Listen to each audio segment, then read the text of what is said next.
गुरु प्यारी साथ संगत जी, आप सभी को राधा स्वामी जी। संगत जी, सदगुरु जो हमसे वादा करते हैं वह तो हमेशा ही निभा के दिखाते हैं। हम चाहे उनकी बात माने या ना माने, वह तो हमेशा ही हमारे लिए खड़े हैं। शर्म तो हमें अपने आप पर आनी चाहिए जो हम सदगुरु की बात नहीं मानते हैं। ऐसा नहीं है कि सदगुरु को हमारे बारे में कुछ नहीं पता है, वह जानी जान है। हम उनकी बात माने या ना माने, वह हमें बेहतरीन तरीके से जानते हैं।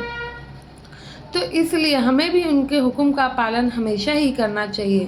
साथ संगत जी, घटना शुरू करने से पहले आपसे एक विनती करती हूँ, चैनल पर पहली बार आए हैं तो उसे सब्सक्राइब कर लीजिएगा और कमेंट में राधा स्वामी भी ज़रूर लिखिएगा जी। संगत जी, एक बार की बात है, एक लड़की थी जिसकी शादी गैर सत्संगी परिवार में हो जाती है। वह तो शुरू से सत्संगी थी। जब उसकी गैर सत्संगी परिवार में शादी हुई तो उसने पहले ही सारी चीज़ें क्लियर कर दी थी और उन लोगों को कोई परेशानी भी नहीं थी। जब जब वह भंडारों पर जाती तो उसके हस्बैंड भी उसके साथ जाया करते थे। तो यूं ही शादी के बाद उसने नामदान लेने की भी सोची तो अपने घर में डिस्कस किया और सभी ने उसको नामदान के लिए आज्ञा भी दे दी। तो संगत जी, सब कुछ सही चल रहा था। उसके घर परिवार में काफ़ी सुख शांति थी। वह बीवी सत्संग भी जाती और सेवा पर भी जाया करती थी। अब वह भंडारों पर, जैसे कि बाबा जी कभी कभी आते हैं तो भंडारों पर वह पूरी फैमिली एक साथ चले जाया करते। फैमिली का इंटरेस्ट भी थोड़ा सत्संग की तरफ बढ़ रहा था। ऐसे ही आगे जाके इनका एक बेटा होता है जो कि अभी 1 साल का होता है। एक दिन यह बीवी भजन सिमरन पर बैठी होती है, तब इनके पास बाबा जी आते हैं और दर्शन देते हैं। बाबा जी दर्शन देते हैं और इन्हें अपने साथ चलने के लिए कहते हैं। पर दिक्कत अभी एक बात की थी, इनका लड़का बहुत ही छोटा था, करीबन 1 साल का होगा। तो ये रिक्वेस्ट करती हैं कि अभी बाबा जी मैं आपके साथ नहीं जा सकती, क्योंकि मेरे परिवार में मेरी सास के अलावा कोई है भी नहीं। मेरे हस्बैंड है और मेरे को कुछ हो गया तो मेरे बच्चे का क्या होगा। मेरे हस्बैंड तो जॉब पे चले जाएंगे, सास इतनी ओल्ड हैं कि वे ज़्यादा मेरे बच्चे का ध्यान नहीं रख पाएंगी। अगर मुझे कुछ हो गया तो मेरे बेटे की तो ज़िंदगी यूं ही रुल जाएगी। तब बाबा जी इस बीवी से वादा करते हैं, तुम मेरे साथ चलो, तुम्हारे बेटे का ख्याल मैं अपने आप रख लूँगा। उस समय तो बाबा जी इसे दर्शन देके चले जाते हैं। जब ये भजन सिमरन से उठती हैं तो संगत जी, जैसे कि अभ्यासी होते हैं, उन्हें आने वाले शायद दिक्कतों का, परेशानियों का सिमरन करते हैं तो शायद पता लग ही जाता है। यह एक अभ्यासी ही जान सकता है। तो ऐसे ही मतलब कि उन बीवी के साथ भी हुआ। ये बीवी, उन्हें पक्का तो पता था कि अब ऐसा हुआ है तो ये चीज़ होने भी वाली है। तो वह हस्बैंड से अपने इस बारे में डिस्कस करती है, उन्हें पूरी घटना बताती हैं, ऐसे ऐसे बाबा जी आए थे तो ऐसे ऐसे कह रहे थे। तो हस्बैंड तो सत्संगी नहीं थे, मतलब जाते थे, इतना उनका विश्वास सतगुरु के प्रति नहीं था, ना ही उन्हें आइडिया था कि अभ्यासियों के साथ ये सब कुछ भी होता है।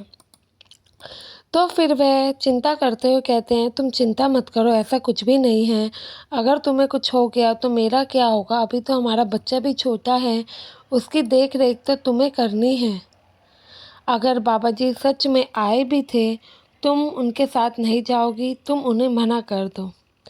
तो वह बीवी बताती हैं कि बाबा जी ने मुझसे वादा किया है कि मेरे बाद वो मेरे बच्चे का ध्यान रखेंगे। लेकिन हस्बैंड चिंता दिखाते हैं, कहते हैं ऐसा नहीं है, तुम ऐसा मत सोचो, तुम्हें कुछ नहीं होगा। अगर तुम्हें कुछ हुआ तो हमारे बच्चे की ज़िंदगी बर्बाद हो जाएगी। तो बीवी उस समय कुछ नहीं कहते हैं। थोड़े समय में वह बीवी चल बसती है। तो उसके बाद थोड़े टाइम के बाद सारी जिम्मेवारी उनकी दादी पर आ जाती है। आदमी तो काम पर चले जाता था, पीछे उसकी दादी ही उसे दूध खाना वाना देती थी। तो वह रोज़ ऐसा करती थी। लेकिन एक दिन क्या हुआ, दादी थोड़ा बूढ़ी हो चुकी थी तो वह अक्सर चीज़ें भूल भी जाया करती थी। वह एक दिन मुन्ने को दूध देना भूल जाती हैं। तो फिर उसके पापा इतने में वापस आते हैं, शाम को पूछते हैं माँ आपने खाना वाना सब दिया आज मुन्ने को? क्या किया मुन्ने ने पूरा दिन? तो फिर दादी को याद आता है कि आज तो मैंने पूरा मुन्ने को दूध ही नहीं दिया, वो बेचारा तो भूखा रह गया होगा। फिर इतने में उसके जो पिता होते हैं लड़के के, वह जाते हैं उसके कमरे की तरफ। वहाँ पर संगत जी क्या देखते हैं, एक परछाई जो कि दूध की बोतल उसके मुंह में लग रखी थी, बच्चे के परछाई बच्चे को दूध पिला रही थी। और अक्सर पिता ने कई बार पाया था, बच्चा सो रहा होता था, उसके पास में दूध की बोतल अक्सर भरी हुई होती थी। पहले भी वे लोग सोच चुके थे, दादी भी यही कहती थी ये मैंने तो रखी नहीं है, क्योंकि वे अक्सर उन्हें इतनी बीमारियां थी तो कि वह भूल ही जाया करती थी। पर उन्हें यही लगता था कि शायद मैंने रखी होगी, मुझे ही याद नहीं होगा। जब पिता रूम में जाते हैं, एक परछाई को बच्चे को दूध पिलाते हुए और प्यार से संभालते हुए देखते हैं, तो वे बाहर आके अपनी माँ से पूछते हैं, मम्मी क्या आपको मुन्ना पूरा दिन तंग करता है? तो माँ कहती है, नहीं बेटा, मुन्ना तो पूरे दिन तंग नहीं करता है।